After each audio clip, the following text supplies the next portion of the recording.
How you doing there, folks? Okay, we're just off Grafton Street here. We're out here with Vincent. Actually, you know something, Vincent? I can't remember your surname. No, not too many people can. I know it begins with an F. It's Fornell or Forrell or Fottrell, F-O-T-T-R-E-L-L. F-O-T-T-R-E-L-L.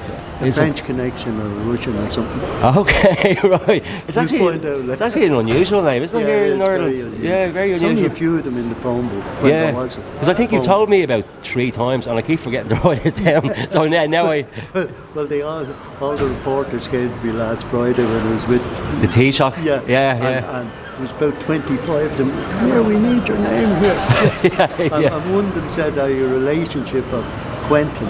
And Quentin is my nephew, and he's a journalist for the Financial Times in New York. And this lady had worked with him, said he was a lovely kid. Just great to hear about your nephew. Absolutely, yeah, it's always good.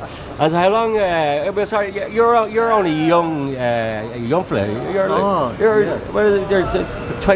21? How old are you, Vincent? Really? Yeah, you can lie if you want, I don't mind. No. Everyone knows. I'm going to be 80 next May. Wow, man, that's amazing. Just like, you're out here all the time, like during the week and everything, you see you out here in all sorts of weather, nothing keeps you down, you know? No, yes. It's brilliant. And I was riding horses up to 5 years ago. No way, seriously? Yeah, seriously, yeah, and I never rode a horse before. I decided my daughter has some. I said, I'm going to get up, and she said, yeah, okay, I think you'll be okay. So she's telling me all, you know, so and I really enjoyed it. That's amazing, fair play to you. And how long have you been playing music? Music, I've been at it 40 years, believe it or not. 40 years? Wow, that's a long time. I got into it at 40. At 40? Yeah. So they say life begins at 40. Your music life began at 40? It did, of course, yeah. I used to sing and people used to get me to sing, but I didn't have an instrument, and when I came back from Canada, I decided I'd get a guitar, and I never had a lesson. I was self-taught. You know? Right, and where are you from, Vincent? I'm originally from Churchtown. Here in Dublin? Yeah. Proper Dublin man? Yeah, near Dundrum, you know, Dundrum Chapel. Yeah. It's about a mile away from there. Okay, right. Yeah. It was a very, very different Ireland. We used to walk from my place, we used to walk to the local cinema. It was called the Odeon. The Odeon, I remember, in Dundrum, and we used to go up there. And remember, you'd be too young to remember the following uppers. There was a serial every week. And you went, and they were all following you, so you couldn't miss out on it. Your head would be spinning. You know. But it was great fun. That's brilliant. And so you started, you were saying guitar and everything, and music when you were 40. And when did you get into the busking? How did that happen? The busking happened after my wife died. Oh, okay. Because, how long ago was that?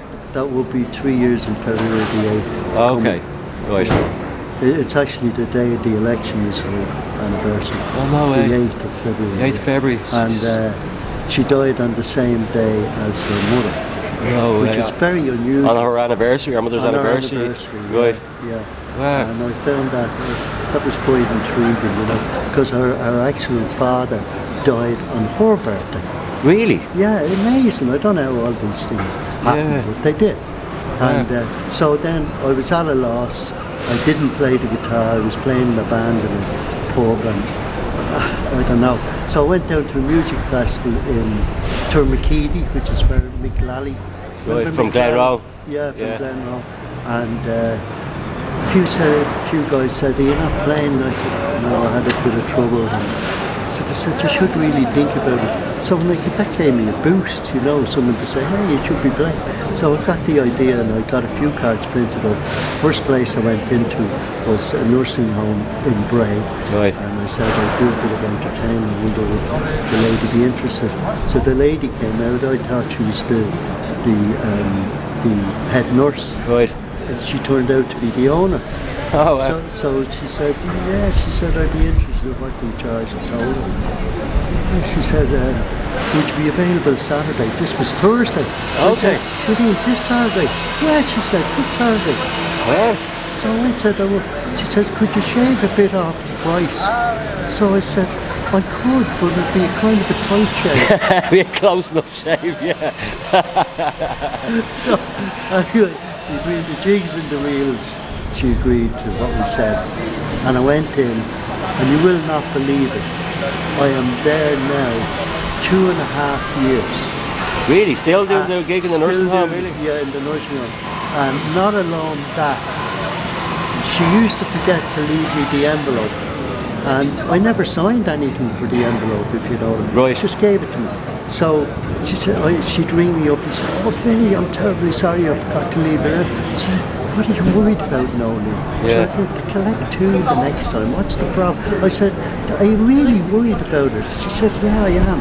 Well, I said, "Leave your passport then, will you? And then we'll have no problem." So after that, she came to me about 3 months after and said, "I've decided you're on the payroll. That's the best way. That way I can't forget." That's brilliant. That's brilliant. And I wouldn't believe, but on the payroll, you're like a gardener or a maintenance man or whatever. Yeah. And she puts it straight into the bank. And when you're being on a contract like that, believe I didn't know this, I was finding out from a friend of mine, you're actually entitled to 8% of what you make as holiday pay. Oh, way, that's brilliant. And I got a bonus this week because they forgot to pay me for 2 years. Oh, that's brilliant. Excellent. Jeepers. Keep it going. Yeah, you're doing well. Yeah, yeah, very good. And so how have you been finding busking since you got into it? Busking here at Grafton Street? Because it's Grafton Street, isn't it? That you It is Grafton Street. I'll be honest with you, it's opened up a whole new life. Yeah. Forget about the money and forget about that. It's getting out, meeting people. Yeah. And you meet such good people out there. There's so many good people. Could tell you so many stories. Yeah. And they're unbelievable. Yeah. Really. Yeah. Some days, it won't be as good as others, but sure, life is like that. Absolutely, yeah. You have your ups and you have your downs. You just gotta roll with going. it. Yeah, keep going. Exactly. That's a great bit of advice. You just keep going. Exactly. And so fair play. So you're single now and ready to mingle. Is that?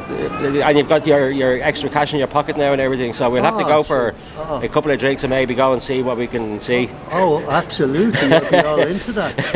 Good man. We'll go into town. You're the charmer. You can play all the music and everything, and I'll be your wingman. Yeah. Brilliant. Good wingman. Well, listen. Thanks a million for taking the time to have a chat with us, Vincent. I really appreciate that. It's great having you around here, busking. You bring something really special to the area. Thanks very much. And I better let you get on and do some more busking there now. I don't want to hold you up, so we'll leave it at that and say cheers. See you now. Thanks, Sean. Thanks a million. Thank you. Bye-bye.